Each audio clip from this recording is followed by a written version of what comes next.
Part 2. We retreated to obtain our poison. We wandered for some 30 minutes before finding a liquor store. James was watching the news in the store.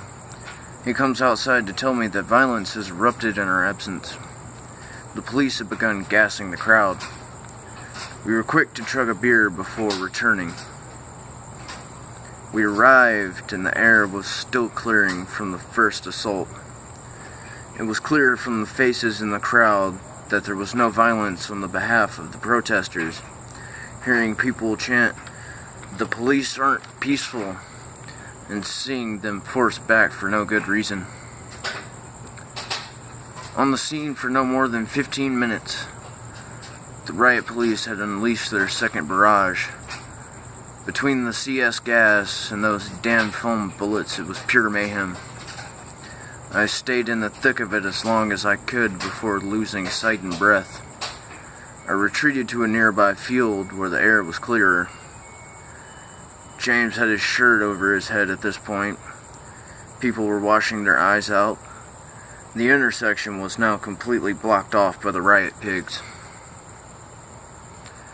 It was clear to me at this moment that this was going to be the last stand, and by God, I wanted my front row seat. James and I moved forward up the sidewalk to face the unjust pigs. The group expression was fear and excitement. The street was clear for at least 75 yards. These protesters weren't ready for this kind of action. I look over at James and tell him it's time for a sit-in. I could tell these people needed someone to stand behind. We walked into the middle of the street.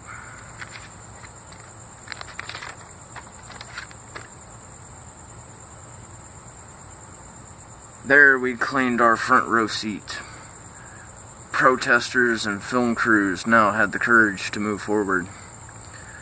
An older woman in her 40s was infuriated by our actions, telling us we were sending the wrong message.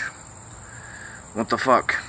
Who cares if my message is different as long as it's in the name of peace? Jesus, if your goal was to snuff out others' beliefs, then maybe you should have become a cop.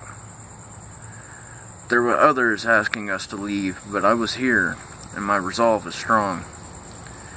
There we sat with only the lines of a fucking crosswalk acting as our barrier. It was a tense hour-long standoff. The riot pigs made their final push forward.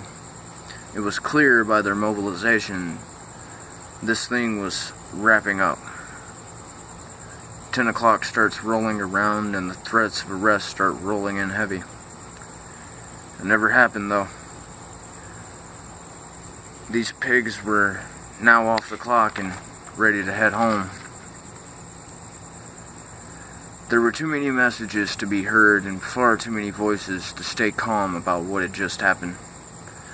Those fucking pigs had finally cleared out after a little.